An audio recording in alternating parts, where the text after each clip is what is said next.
How things been? Been busy, keeping an eye on what's happening in, well, everywhere really, particularly the Middle East, which appears to be the real flashpoint right now. Standing on the edge of the volcano, staring into the abyss, and watching and waiting for the inevitable eruption that's going to swallow everything. That reminds me of a movie with Tom Hanks, actually, but yeah. I mean, it kind of takes me. There's a danger when we kind of look at the news cycle that we get locked in the here and now and kind of transport you back to the start of March, shortly after the kind of military hostility started against Iran, when Rubio set out the US's 3 strategic aims for the campaign. The first was regime change. The second was to degrade Iran's missile capabilities. And the third was the nuclear program. Fast forward to today, we don't seem to really make progress on any of those. And now Trump is threatening strikes on civilian targets. I mean, is there a plan? What is the plan? Well, I think you enumerated the wish list, which was never a strategy. People get confused. Oh, we have a strategy. These are the things we want. Really? You know what you want. That's nice. How do you plan to achieve that? We've never had an answer to that question because there is no strategy, and we have no strategy at this point. I think where we are is very simple. We now face the closure of the Strait of Hormuz. We understand the catastrophic nature of that. Many of us were pleased when Donald Trump signed off on the 14 points, even though he recognized that these were 14 points that were difficult for him to live with, because we said, well, the man's wised up. He recognizes that the global economy is in serious trouble, that if he doesn't end this quickly and open the strait, he'll destroy the whole global energy complex, which will cause the world largely to slide into, at best, a bad recession, more likely a depression, depending upon where you are. We've been through, what are we missing? We're missing fertilizer. We're missing all sorts of rare metals. We're missing, by the way, helium, which is vital and essential to the microchip industry. But we're looking at famine now in many countries. India is in very serious trouble, and they're very unhappy about it. They've now abandoned their previous position of support for Israel and recognize that Israel is a catalyst for conflict and trouble and is hurting them. The rest of Asia has followed suit, but increasingly people are hating us because they see us as the enabler, and justifiably so. So I think Trump is doing the only thing left that he can think of. And remember that Trump has sort of transformed himself into a national yo-yo. One day, he sounds eminently reasonable. The next day, it's total war. He seems to be Dr. Strangelove on one day and, Mr. Peacemaker the next.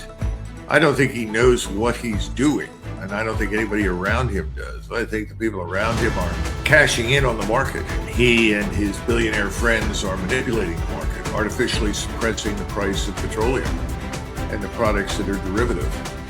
This is not going to work much longer.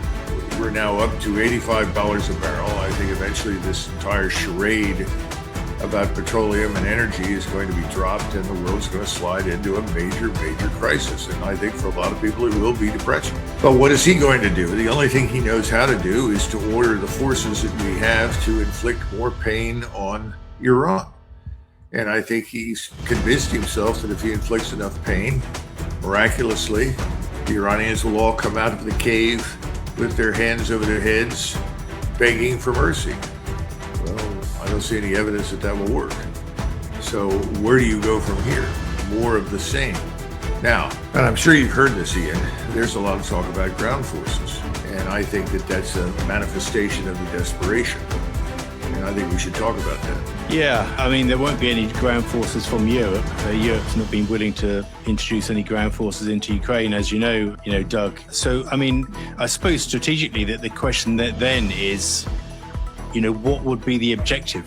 And actually, how long would it take to summon up sufficient capabilities, by which time one assumes the Strait of Hormuz would remain closed throughout that time. The global economy would have gone even into an even worse state. So, you can't just have ground troops, as you know from Desert Storm with Danny Davis. It'll take 6 months. I mean, how long would it take the US to introduce ground troops in this remarkable scenario of a land campaign? Well, I think they can introduce what they have on hand very quickly. That consists of light forces. And that's where you go into this exercise of trying to figure out what would they do for you if you were to employ them now. I worked closely off and on for many years with Wes Clark, whom I normally regard as an extraordinarily bright man. Didn't agree with him on many things, but we always remained friends. He's been arguing for an attack to seize Kharg Island on the assumption that seizing this island is going to harm Iran, destroy its access to wealth from oil, and this will somehow or another provide us with some degree of influence in future negotiations, whatever that means, with Iran. And then suddenly, not to my surprise, I expected this from this General McKenzie, who was formerly the U.S. Central Command commander who presided over, or was actually the architect of, the departure from Afghanistan a few years ago. He's now saying, oh, we ought to seize Kharg Island, we'll have a great bargaining chip, and we'll be standing on Iranian soil, and that's got to mean something. I've heard various people talk about Chabahar and other islands in the Persian Gulf, but principally Kharg Island or Chabahar, on the assumption that if you get in there and you hold this, it's going to make a difference in Tehran. Nobody seems to understand that we have no means of defending anybody that we put on these islands, let alone in Chabahar. Iran views all of this as an existential threat. If you were to go into Chabahar, or let's say you were dumb enough to think that you could pour troops into Bushehr or Bandar Abbas, well, I think the Iranians would effectively flatten the place with you in it. The Iranians are going to behave much as the Soviets did as they retreated in front of the Germans, or as the Russians did as they retreated in front of Napoleon. They'll destroy everything. And whatever you think you're holding will be of absolutely no value whatsoever. They seem to be stuck in a colonial or almost imperial era where they regard Iran as something that you could sort of beat into submission. You know, there was a British intervention in the Persian Gulf. I've forgotten the details. It's been so long since I looked at it. They landed on the coast of on the western coast, eastern coast of the Persian Gulf. They held something hostage there, and finally the Shah said, fine, I'll sign off on the trade agreement or whatever it was. The British have done similar things, but those days are over. No one's going to sign anything or give us anything under any circumstances. And we forget that both sides can escalate. Iran has never fully exploited all of its capabilities against us. It's not in their interest to do that. They've held back. But if you go ashore in these places, they're going to hit you with everything they have. We can't stop most of these missiles. We can't stop the unmanned systems that are these Shahad missile. They're essentially what? Cruise missiles. Cheap, but there are thousands of them. We can't stop them. So what do? You end up with an epic failure, you know, a catastrophe from which it's not easy to recover. You know, we'll look like the British did in Afghanistan in the 1840s, in the famous painting, All That Was Left of Them. There's no need to do it. I mean, the rational actor in Washington would reach the following conclusions. Number one, the average American could care less what happens. So why are we worried? And that's true. The average American doesn't even know where it is. Could care less. How are we dependent upon what comes out of the Gulf? Well, somewhat, but not heavily. In other words, we can push elsewhere if we have to get what we need. But we are harming the world. That doesn't make any sense. Do we want to do that? Absolutely not. That would be the last thing.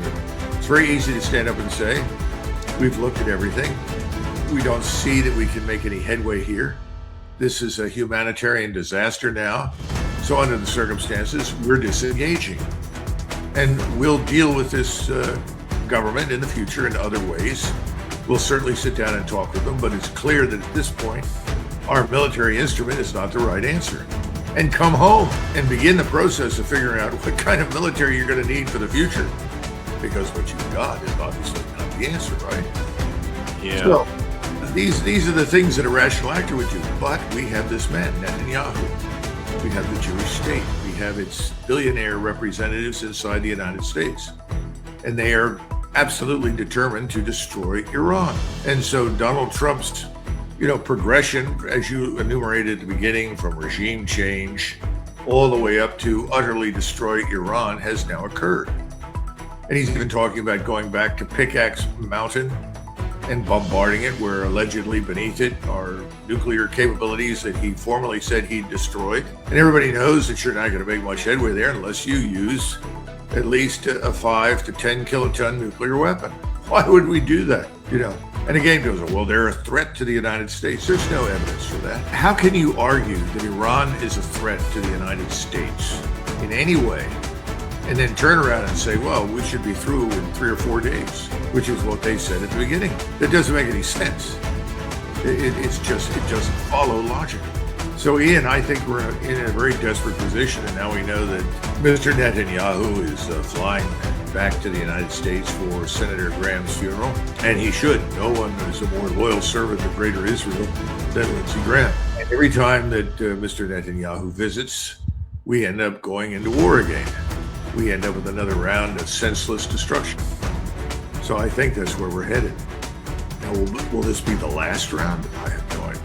Yeah. It won't surprise you that I'm not flying back for Lindsey Graham's funeral. I mean, this all comes back to the American people, right? Because you've got elections coming up. I mean, Trump, I couldn't wait to see the back of Biden. I don't support any political party, and I'm English in any case. I thought Biden was a complete disaster. But Trump came to power on the promise to improve the lives of ordinary American blue-collar, workers, and to focus on them, and to go back to kind of Carg Island scenario, which, like you, I agree would be militarily a disaster. Not only are they going to suffer economically, but what happens when the body bags start coming back in large numbers? How much ordinary American people seeing the risk picture, looking forward from how this is starting to kind of play out? Well, if you go back and look at the French Revolution, there were 3 principal causes. Number 1, debt, financial catastrophe. Number 2, deception. Everyone was being lied to. 90% of the wealth rested in the hands of 10% of the population, and 90% of the population was paying taxes, and the 10% that had everything wasn't. Sound familiar? And then the last piece, after debt and deception, injustice. The sense that you are not represented. The people who are sitting in power don't give a damn about you. I think that's where we are. I think that's where you are in Great Britain. I think the French are. I think it's where the Germans are. Now, I don't know about the rest. The Italians and the Spaniards seem to be a little bit better off. I can't evaluate that. I'm not familiar with it. But certainly I know in Germany, people are very frustrated and would like to see fundamental change in Berlin. But the Germans, the problem with the Germans, and with all the Germanic countries, this is true also Scandinavia, was described by Lenin, who said that if you told the Germans, come to Berlin for a revolution, they would all go to the railroad station. They would buy tickets, probably economy or second class. They would ride comfortably to Berlin. They would get off, and then they would expect to be led to the location where the revolution was to occur. He said, now, if I turn to the Russians and I say, I want a revolution, I want you to be here tomorrow, they would run to the railroad station. They would kill the conductor, kill the engineer, take over the train, throw everybody else off, light their torches, and head for Berlin to destroy everything. He was very frustrated because he was trying to foment revolution in Germany after he'd established himself in Moscow. Well, I think that's still true. And one wonders, what will it take? I think the British people are not quite as rigid and submissive as the Germans, but more than I expected them to be. I get these notes all the time. What do you think of this? What do you think of that? And I always tell them the same thing. I said, well, my ancestors left. But I can tell you that my ancestors that were there would have long since pulled swords and dirks and gone to work on the locals and gotten rid of the people they didn't like. And we went to jail for it. My ancestors sat in jail for that sort of thing. But we survived. We're still here. And I think they brought that mentality of unwilling to tolerate tyranny to the United States. And it's deeply embedded in us. I'm wondering when this manifests itself with those of us who are really Americans. And I think that's what it boils down to. I don't know who is an American anymore. I know I am. But we got a lot of strange things happening in this country, and we're pretending lots of people are Americans who clearly are not. I think this war in the Middle East is bringing this to light. Because the average American is saying, wait, well, what are we doing over there? The bond market is at 4.5% now for 10-year treasury bond, a yield, a gilt. And everybody tells me that 10 years is the bellwether of economic disaster. If it hits 5%, most people that are looking at the economy right now say that's default. We fall apart. We can't service the debt. And we have to raise these interest rates to attract capital. We can only buy so much of this ourselves, which is what we've done, obviously. So I think we're in a lot of trouble, Ian, as a country. I think the West is in trouble. And we're going to have to deal with all of these things. And that's why people say, well, how do you think this war with Iran will end? I said, it'll end when we're on the verge of bankruptcy. We can't afford to stay. But I don't see any agreement emerging. I just... Yeah, I mean, in the UK and in France and in Germany, to a certain extent, politics is changing. We're moving beyond the old political parties.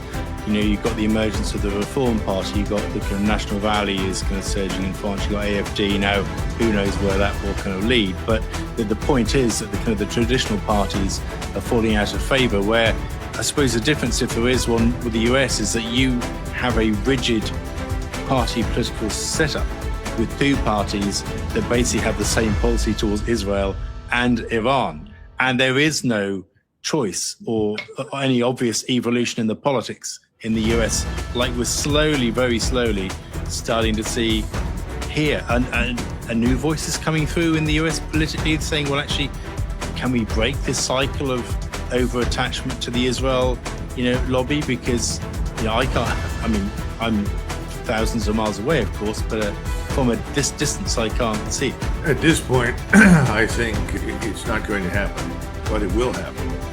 When I say at this point, what's going on? I would say probably a majority of the electorate has discovered that elections don't matter. It's not just a question of Republicans or Democrats, because it doesn't make much difference who you vote for. You get pretty much the same outcome. No one has sorted out the real issue for us, which is this massive influx of millions of people into the country that we never wanted, that we didn't invite. The borders were just thrown open. And the tendency in the past was to say, well, this is too hard, it's too much trouble. This is what Reagan said, well, we'll just go ahead and we'll grant some sort of path to citizenship to these illegals, and that'll be the end of it. It won't happen anymore. Well, the opposite occurred, as we all know. And if you raised your voice against it, well, you're a racist, you're a bigot, you're all of these things. I don't think that's playing so well anymore. I think people are becoming more and more inured to the accusation that they are evil because they're white and they're bigots and all this kind of nonsense. And things are getting much worse. The top 10 cities in the United States are now majority non-white. And that's not because we deliberately set out to import large numbers of people who are not Europeans. The white people have left. Now, cities are very important in any society. They anchor your culture and your civilization. They are also the centers, or should be the centers, of prosperity and innovation and change in a positive sense.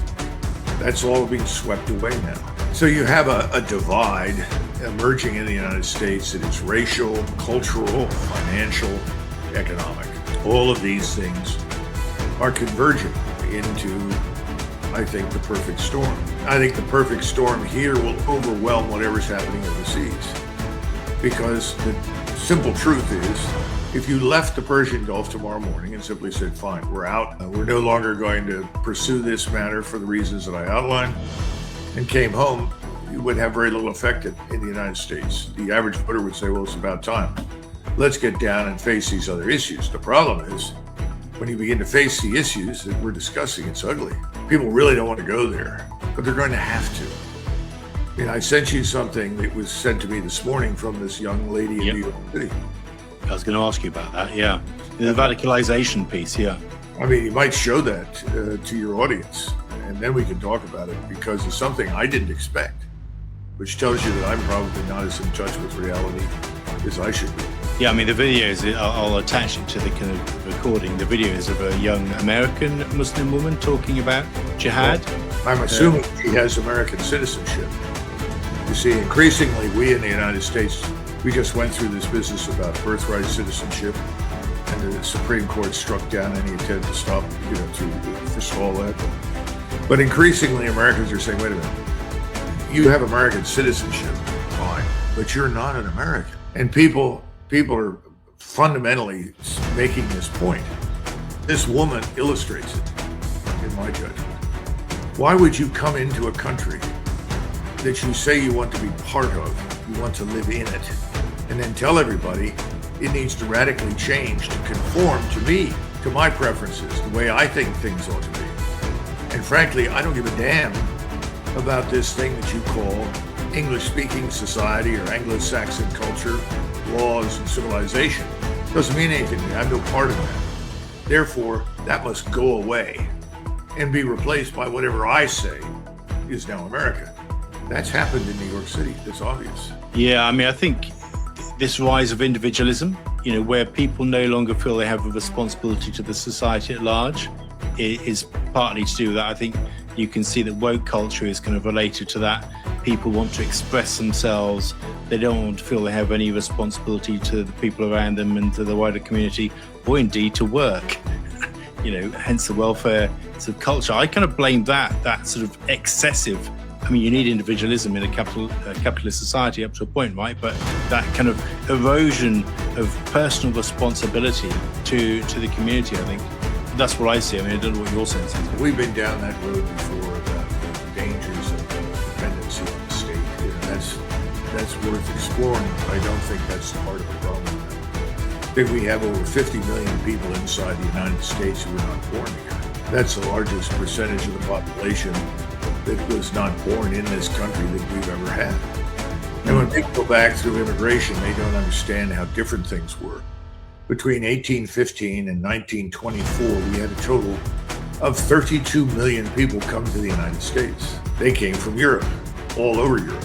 2 million of them went back because they could not assimilate. That's how tight and cohesive our society was. Now, 32 million over more than a century, and we've had at least, 40 million over the last 20 years, 25 years, something like that. I think it's more than we can cope with. I think these things are beginning to have an impact. And what's interesting to me is the sort of masterful way in which President Trump and his supporters have manipulated the markets, because they're very sensitive to what the stock market does.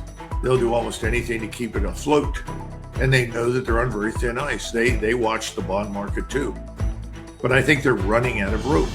I don't think they can suppress reality too much longer. They're very worried, what are they going to do when this breaks into the open? So we're in a race right now. On the one hand, we have an insoluble problem. It's called not just Iran any longer, but the Persian Gulf. We continue to talk about our role in the region when it's been made perfectly clear that our role is over. It's over because we can't protect the people that live there. So if you say your partners, strategic partners, we use this word a lot, but it's misleading.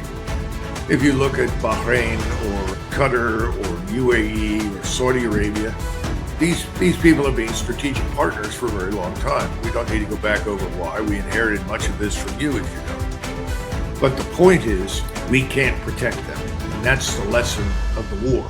And Israel has embarked upon a war of territorial expansion and essentially a war to permanently establish in their minds their hegemony, Jewish supremacy in the Middle East. We are harnessed to this process. That's our purpose. We're not there for any particular American strategic reason, because it is not in our interest to be at war with most of the Islamic world. Now, we have a problem with this young lady that's in New York City that seems to want to declare jihad and Islamicize America. That's unacceptable. But we're not interested in Christianizing the Middle East. We're not there on a crusade. So the question is, what the hell are we doing? And the answer is, whatever Israel wants. And more Americans are figuring that out. The problem is we're running out of options. So when you start talking about ground forces, I think the president said the 82nd, which is 10,000 paratroopers, and some portion of the Marine Corps, probably an MEMF of some kind, the Marine Expeditionary Force, of perhaps 10, 15,000. You're seizing something, a piece of land. And in the process of doing so, you hope to arrive with minimal damage. Then you have to stay there and protect yourself from massive incoming projectiles and missiles and so forth. You still have to feed and supply people with everything. The only island in the Persian Gulf, interestingly enough, that has a spring is Card Island. They have fresh water. All the other islands are desert islands and rocks. Then you have this thing, Chabahar, on the southern coast. Well, once you land there and you take over this thing, you're going to become a target. But what does it do for you? Is it now a lily pad that's going to be used to further invade this nation of 93 million that's the size of Western Europe? Now, if you're going to say, well, we've got to win this, we're going to declare war. Okay, this means that you're going to draft into uniform millions of people. You would need at least several 100,000 troops on the ground. None of them are particularly well trained. We weren't very well trained during World War II. We have this terrible myth about the Second War that really does damage to us. Where we say, well, we won the Second World War. How many times have you heard Donald Trump say that? It's crazy. Well, we also had the British Empire as an ally. And even though they weren't strictly speaking an ally, we had the benefit of the Soviet military that was dying in vast numbers fighting the Germans, but in doing so, pushing the Germans back in an attrition-based war. We didn't do these things on our own, but he creates this notion that we did. And there are a lot of Americans that don't understand this was not some grand, marvelous march to victory. We took terrible losses. Now, our losses were nothing compared to what the Soviets took. And frankly speaking, you lost everything in the war. If you go back to Corelli, read his book on the decline of British power, it's clear that Churchill mortgaged everything, the empire, the nation, the standard of living, wealth, everything, to winning this war against the Germans, even though he had the Imperial General Staff telling him over and over and over again, it's not in our interest to replace the National Socialists with communists. You may want to reconsider what you're doing. It didn't have, it fell on deaf ears. It was too late. When he finally showed up, I think it was in early March of 1945, and told Eisenhower, it would be terribly useful if we controlled Berlin, Prague, and Vienna when the war ended. Really, those are parts of Western civilization. We have to have those. Eisenhower looked at, what are you, crazy?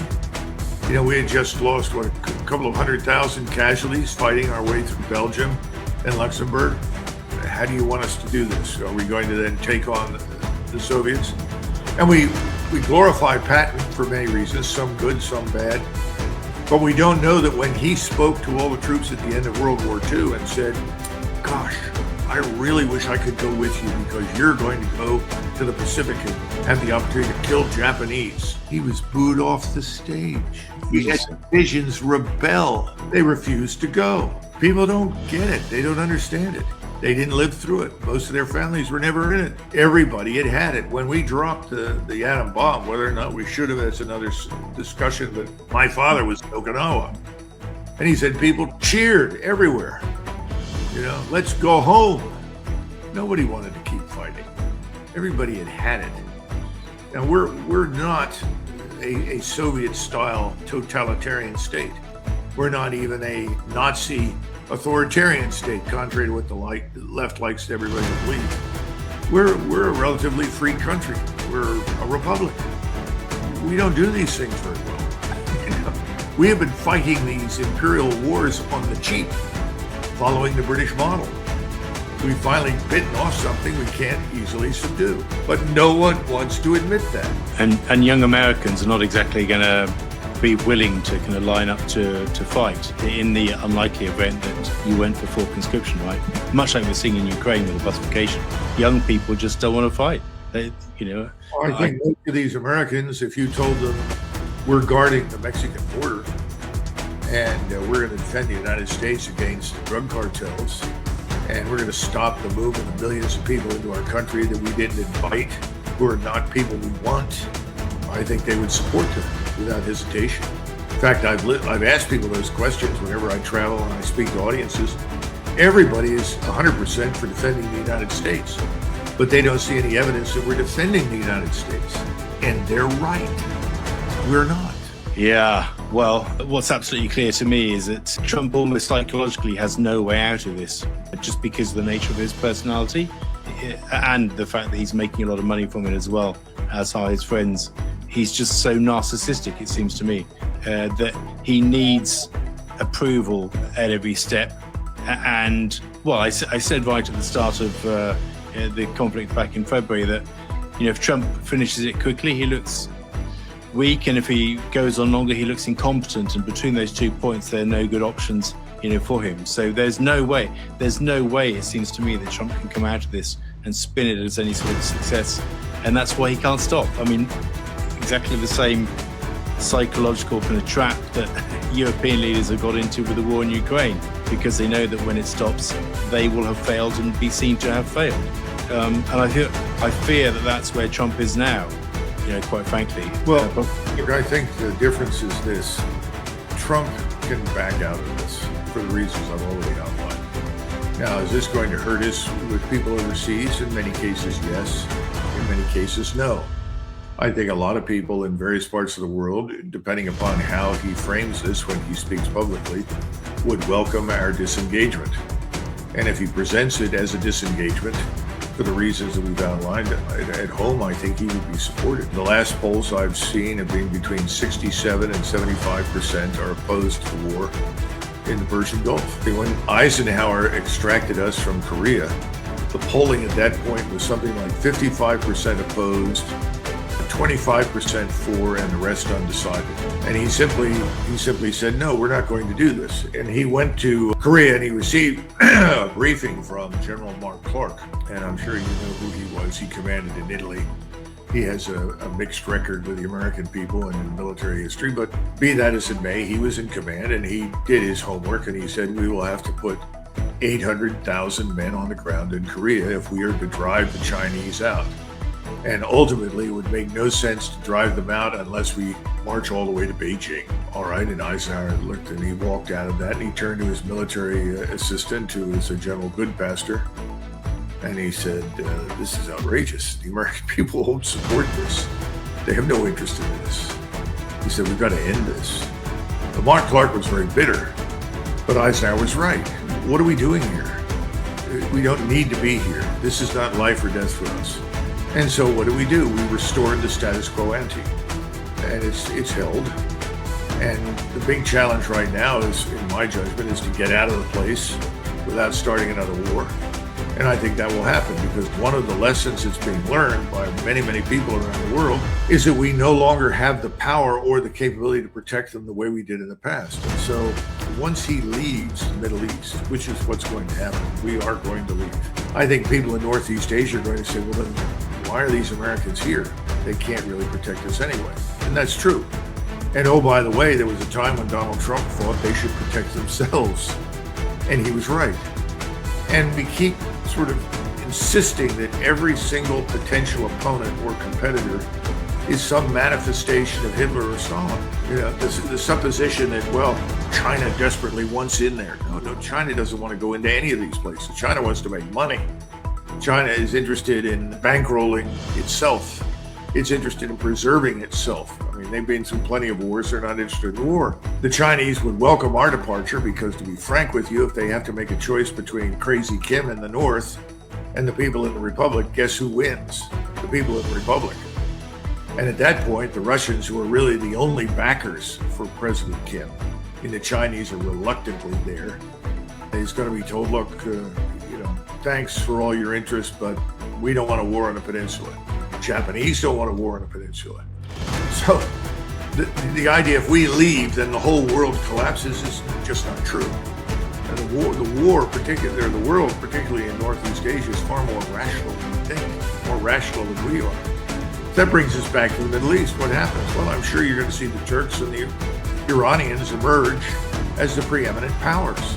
The real question is, how does this artificial construct called Israel survive? And I don't have an easy answer. And that was my concern when this whole thing began, because I told my friends in Israel, I don't think Israel can survive this. And they said, just you watch. Well, it can if it chooses to coexist peacefully, but the question is whether it can make that choice. And evidence so far suggests that it cannot make that choice, because people are too invested in the whole kind of settler movement, the West Bank, and now Syria, Lebanon, picking fights with Turkey. There's not a lot of evidence that the Israelis kind of bought into this idea of just living peacefully with their neighbours, quite frankly, from what I see. Or do you see it differently? I mean, I could see very little evidence, frankly, of that. How do you turn to the people that live around you that you have called subhuman, unworthy of life, and suddenly say, well, listen, let's sit down and talk? What reason is there for them to believe in anything you say? Now, maybe under the right financial conditions, the people that are running the show in the Arabian Peninsula will sell their people out again. That's possible. Although I'm beginning to hear a lot of rumblings in the Arabian Peninsula along the lines of getting rid of their elites, because the elites are held responsible for the terrible debacle that they confront right now.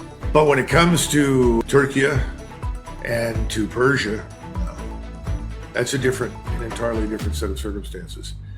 My concern is that with this Mr. Netanyahu coming to the funeral, that we're going to go into another round of escalatory action, that we are going to double down on failure. And I think we're going to probably experiment with some plan to go into Chabahar or wherever it may be, Karg Island. And maybe somebody is saying, well, listen, boss, if we can get in there, take this and put up the flag, we could say victory, and then maybe we can leave. Good God, I don't know.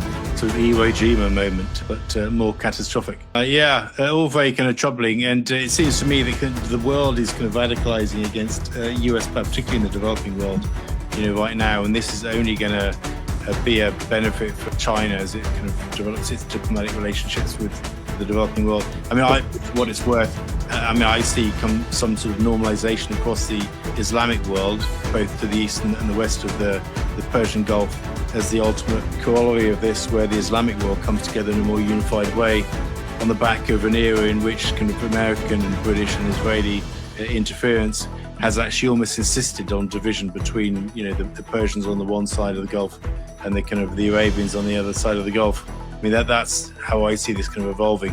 What happens to Israel? I don't know, except that actually they need to kind of find a way to live peacefully, but I'm not sure they're capable of doing that. But in the short term, the prognosis is not very good.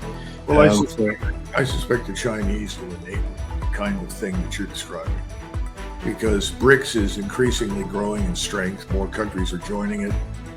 It's going to become more attractive because, frankly, we've weaponized all the institutions, financial institutions like the World Bank and IMF and so forth. And they're going to say, look, we're renouncing our debt. We're going to nationalize this, that, and the next thing. And they'll just join BRICS. And the Chinese and the Russians and India, everybody that's in BRICS, they'll say, join us, forget them. You don't need them. The hell with them. We keep talking about the debt trap that we claim China is trying to create. In reality, we're the masters of it. We force people into terrible debt. And then we've always tied it to this condition, well, you've got to be like us. You have to mimic us in terms of your political structure. That's a losing proposition. Before we go, I had just taken a few minutes to go back and read some of the transcripts from discussions between Harold Macmillan and JFK.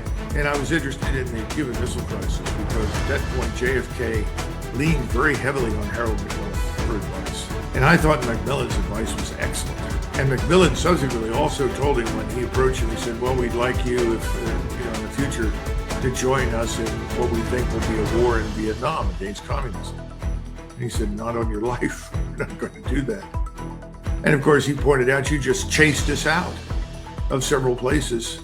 Now you want us to go back in. What happened to the Harold Macmillan School of British foreign policy? He seems to me to have been an eminently reasonable man who never lost sight of what was in the interest of the British people. Now, he may not have been perfect domestically. I mean, after all, he was from the upper class, and that's a problem for lots of people in Britain. I understand that. But he steered Britain away from some terrible things. And then, of course, he lost office, which was unfortunate. But anyway, what do you think about that? Does anybody ever talk in those terms? Do they even remember the man? Well, yeah, I remember him, of course. It's before my time before I was born, but of course I remember the history of that. But you actually put the finger right on it when you said we want people to be just like us. We've lost the ability to kind of think rationally about foreign policy. That's the problem. We think emotionally about foreign policy. We want to kind of impose our values. We won't actually trade. We won't have political relationships with other countries if they don't share the same values as we have. I can walk down my street and find people with different values to mine, but still we can get along with each other.